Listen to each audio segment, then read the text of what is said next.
તો નમસ્કાર દર્શક મિત્રો, સ્વાગત છે તમારું અમારી આ યુટ્યુબ ચેનલમાં। તો આજના વિડીયોમાં આપણે મિત્રો છે 1 ડિસેમ્બરથી લઈને 10 ડિસેમ્બર સુધીના અગત્યના કરંટ અફેર્સના પ્રશ્ન આ વિડીયોમાં જોવાના છે।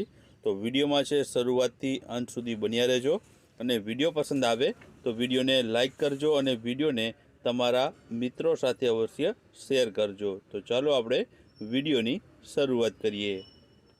તો પહેલો પ્રશ્ન છે કે તાજેતરમાં કોના દ્વારા નવસારીમાં સૌથી આધુનિક અને હાઈટેક એસટી બસ સ્ટેન્ડનું લોકાર્પણ કરવામાં આવ્યું?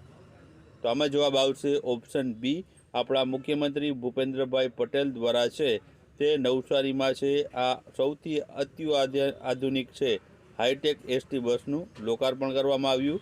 ત્યારબાદ આગળનો પ્રશ્ન છે કે તાજેતરમાં કોને ટેલિકોમ સેક્રેટરી જે છે બનાવવામાં આવ્યા છે?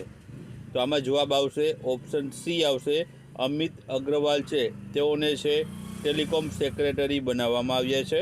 ત્યારબાદ આગળનો પ્રશ્ન છે કે વર્લ્ડ સ્કિલ્સ એશિયા કોમ્પિટિશનનું આયોજન ક્યાં કરવામાં આવ્યું છે? તો જવાબ આવશે આમાં ઓપ્શન ડી, ચાઇનીઝ તાઇપે ખાતે છે આનું આયોજન કરવામાં આવ્યું છે। ત્યારબાદ આગળનો પ્રશ્ન છે કે તાજેતરમાં મુંબઈ ખાતે કયા પ્રોજેક્ટ હેઠળ નિર્મિત ચોથું અત્યાધુનિક યુદ્ધ જહાજ તારાગીરી જે છે નૌકાદળને સોંપવામાં આવ્યું છે? તો આમાં જવાબ આવશે આમાં ઓપ્શન સી, પ્રોજેક્ટ 70A છે મિત્રો, જે છે સોંપવામાં આવ્યું છે। ત્યારબાદ આગળનો પ્રશ્ન છે કે તાજેતરમાં ભારત સરકારે સત્તાવાર રીતે કેટલા લેબર કોડ્સ છે તે લાગુ કર્યા છે? તો જવાબ આવશે ઓપ્શન બી, 4 જેટલા જે છે લાગુ કર્યા છે। ત્યારબાદ આગળનો પ્રશ્ન છે કે તાજેતરમાં એશિયા પાવર ઇન્ડેક્સ 2025માં ભારત કયા સ્થાન ઉપર રહ્યું છે? તો જવાબ આવશે ઓપ્શન બી, 3જા સ્થાન ઉપર ભારત રહ્યું છે। ત્યારબાદ આગળનો પ્રશ્ન છે કે તાજેતરમાં કયા સ્થળે સાયબર સુરક્ષા અને સંચાર સાથી એપ પર સેમિનારનું આયોજન કરવામાં આવ્યું હતું? તો જવાબ આવશે ઓપ્શન બી, અમદાવાદ ખાતે છે આનું આયોજન કરવામાં આવ્યું હતું। ત્યારબાદ તાજેતરમાં કોણે 2025માં ઉત્તર ધ્રુવમાંથી પસાર થતો નવો શિપિંગ રૂટ શરૂ કર્યો છે? તો જવાબ આવશે ઓપ્શન એ, ચીન દેશે છે આ શરૂ કર્યો છે। ત્યારબાદ આગળનો પ્રશ્ન છે કે તાજેતરમાં કોણે સચિન તેંડુલકરના એક જ ફોર્મેટમાં સૌથી વધુ 51 સદીનો રેકોર્ડ તોડી નાખ્યો છે? તો જવાબ આવશે ઓપ્શન બી, વિરાટ કોહલીએ।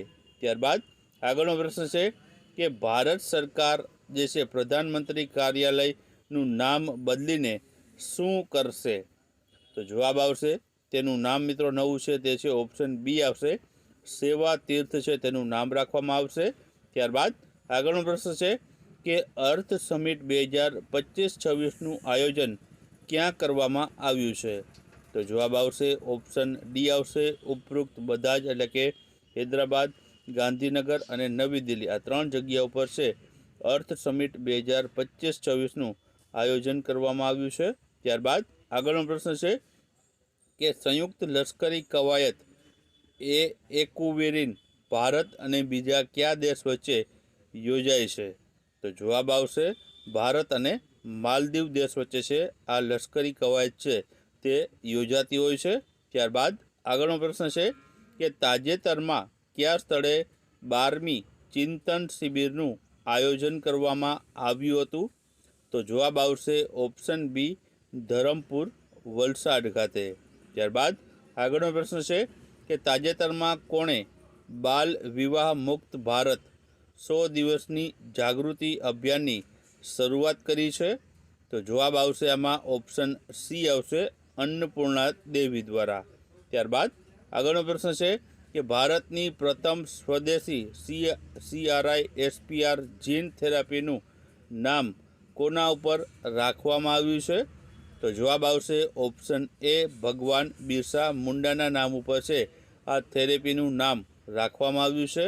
ત્યારબાદ આગળનો પ્રશ્ન, તાજેતરમાં કોણે કચ્છના ધોરડો ખાતે સફેદ રણમાં રણ ઉત્સવ 2025નો ભવ્ય પ્રારંભ કરાવ્યો છે? તો જવાબ આવશે ઓપ્શન બી, આપણા મુખ્યમંત્રી ભૂપેન્દ્રભાઈ પટેલ દ્વારા. ત્યારબાદ 128માં મન કી બાતના એપિસોડ મુજબ ભારતે કેટલા મિલિયન ટન અનાજનું ઉત્પાદન કરીને કૃષિમાં નવો રેકોર્ડ બનાવ્યો છે? તો જવાબ આવશે આમાં ઓપ્શન ડી આવશે 357 મિલિયન ટન. ત્યારબાદ આગળનો પ્રશ્ન છે કે તાજેતરમાં પીએમ મોદી દ્વારા કયા ભગવાનની જે છે રામની 77 ફૂટની ઊંચી પ્રતિમાનું અનાવરણ કરવામાં આવ્યું હતું? તો જવાબ આવશે ઓપ્શન સી, ગોવા ખાતે મિત્રો છે આપણા વડાપ્રધાન દ્વારા છે ભગવાન રામની 77 ફૂટની ઊંચી પ્રતિમાનું અનાવરણ કરાયું છે. ત્યારબાદ આગળનો પ્રશ્ન છે કે આરબીઆઈ દ્વારા રેપો રેટમાં જે છે 25 બેઝ પોઈન્ટનો ઘટાડો કરીને કેટલા ટકા છે કરવામાં આવ્યો છે? તો જવાબ આવશે ઓપ્શન એ, 5.25% છે તે કરવામાં આવ્યો છે. ત્યારબાદ તાજેતરમાં સંશોધકોએ કઈ જગ્યાએ વુલ્ફ સ્નેક નામની સાપની એક નવી પ્રજાતિ મળી આવી છે? તો જવાબ આવશે ઓપ્શન ડી આવશે, નિકોબાર ટાપુ ખાતેથી. ત્યારબાદ આગળનો પ્રશ્ન છે કે તાજેતરમાં કયા સ્થળે એશિયાના સૌથી મોટા ઇન્જીમેચ 2025 એક્ઝિબિશનનું શુભારંભ થયો છે? તો જવાબ આવશે ઓપ્શન સી, ગાંધીનગર ખાતેથી. ત્યારબાદ આગળનો પ્રશ્ન છે કે તાજેતરમાં ગુજરાત વહીવટી સુધારણા પંચ GARCએ કેટલામો અહેવાલ મુખ્યમંત્રી ભૂપેન્દ્રભાઈ પટેલને સુપ્રત કર્યો છે? તો જવાબ આવશે ઓપ્શન સી, છઠ્ઠો છે સુપ્રત કર્યો છે. મિત્રો આ ડિસેમ્બરની વાત છે, તો ડિસેમ્બરમાં 6થા નંબરનો છે અહેવાલ સુપ્રત કર્યો છે. ત્યારબાદ આગળનો પ્રશ્ન છે કે ઓસ્ટ્રેલિયાની વિક્ટોરિયા યુનિવર્સિટી છે તે કયા સ્થળે ભારતનું પ્રથમ કેમ્પસ ખોલશે? તો જવાબ આવશે ઓપ્શન બી આવશે, ગુરુગ્રામ ખાતે. ત્યારબાદ આગળનો પ્રશ્ન છે કે ગ્લોબલ એનર્જી લીડર્સ સમિટ 2025નું આયોજન ક્યાં કરવામાં આવ્યું છે? તો જવાબ આવશે ઓપ્શન ડી આવશે, ઓડિશા ખાતે છે આનું આયોજન કરવામાં આવ્યું છે. ત્યારબાદ આગળનો પ્રશ્ન છે કે તાજેતરમાં કોણે ભારતીય ફાઇટર એરક્રાફ્ટના પાયલોટને બચાવવા માટેની સ્કેપ સિસ્ટમનું ચંદીગઢ ખાતે સફળતાપૂર્વક પરીક્ષણ કર્યું છે? તો જવાબ આવશે ઓપ્શન બી, DRDO દ્વારા.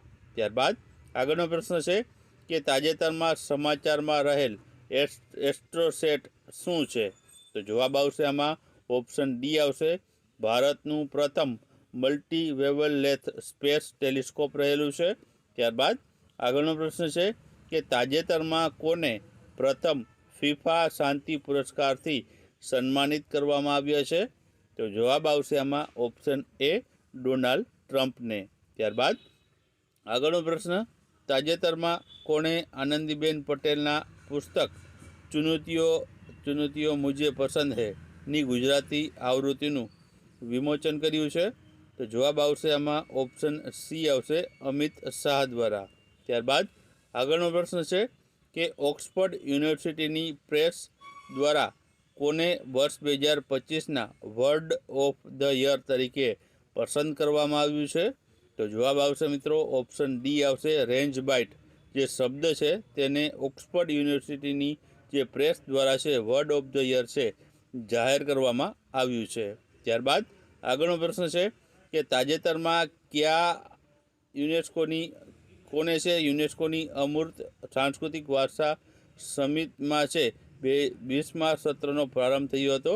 તો મિત્રો ઓસ્ટ્રેલિયા ખાતે છે યુનેસ્કોની આ 20મી અમૂર્ત સાંસ્કૃતિક વારસા સમિટનું છે જે છે 20મા સત્રનો પ્રારંભ થયો છે.